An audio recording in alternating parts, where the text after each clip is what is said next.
музей был открыт к столетнему юбилею школы в декабре 2022 года. Музейная экспозиция представляет собой историю школы, расположенную в хронологической последовательности.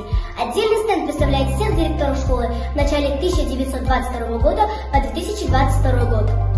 Теперь я хочу вам представить наши музейные экспозиции. Первым директором школы был Котлов Павел Степанович, руководил школой с 1922 года по 1934 годы. С 1941 по 1945 года ушли на фронт наши выпускники Николай Бабурин, талантливый художник, жизнерадостный Петр Зиньков, который с 9 класса посещал аэроклуб, мечтая стать летчиком, и стал им.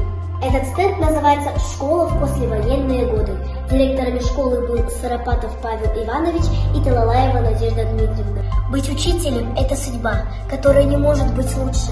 Она огнем зажигает сердца, теплом согревает души. Одним из лучших математиков города был уфимцев Анатолий Константинович, а также директор школы с 1969 по 1976 годы. В 2008 году директором школы становится бескровный Василий Николаевич. Это творческий руководитель с активной жизненной позицией, неоднократно был награжден почетными грамотами и благодарственными письмами за многолетний и труд в своей сфере науки и образования. Отличник народного образования Республики Казахстан. В 2016 году директором школы становится Осингазина Айгуль Алимбековна. Под ее руководством в 2016-2017 учебном году школа была признана самой лучшей школой города и награждена символом мудрости и знаний. Также здесь хранятся музейные экспонаты 60-х годов прошлого столетия. Больше всех мое внимание привлек этот пионерский барабан. Мне захотелось узнать его историю, как и где их использовали пионеры. Барабан – это древнейший ударный инструмент.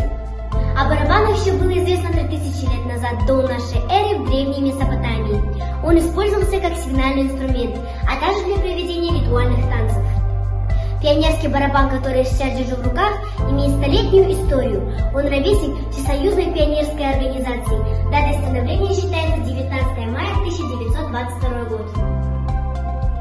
Стать барабанщиком наверняка мечтал каждый советский школьник в возрасте 9-14 лет. А под звуки этого барабана проводились торжественные линейки пионерской организации нашей школы, которая носила имя Героя Советского Союза Лизы Чайкиной. Барабанщики репетировали по несколько часов, чтобы, как говорится, не упасть лицом в грязь в пионерских мероприятиях. Вот такая вот история у этого музейного экспоната.